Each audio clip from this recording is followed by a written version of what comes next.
ফাইজা কারাতাল কুরআনা ফাস্তাইজ বিল্লাহি মিনাশ শাইতানির রাজিম। যখন তোমরা কোরআন তেলাওয়াত করবে তখন তোমরা আল্লাহর আশ্রয় খুঁজবে অভিশপ্ত শয়তান হতে।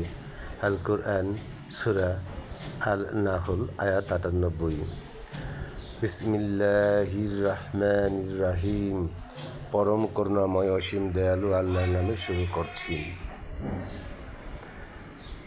ফাইজা কুরিয়াল কুরআনু ফাসতামিউ লাহু ওয়া আনসিতু লাআল্লাকুম তুরহামুন।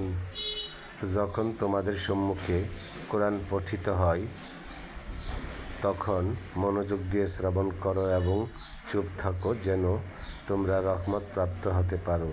আল কুরআন সূরা আরাফ আয়াত ২০৪।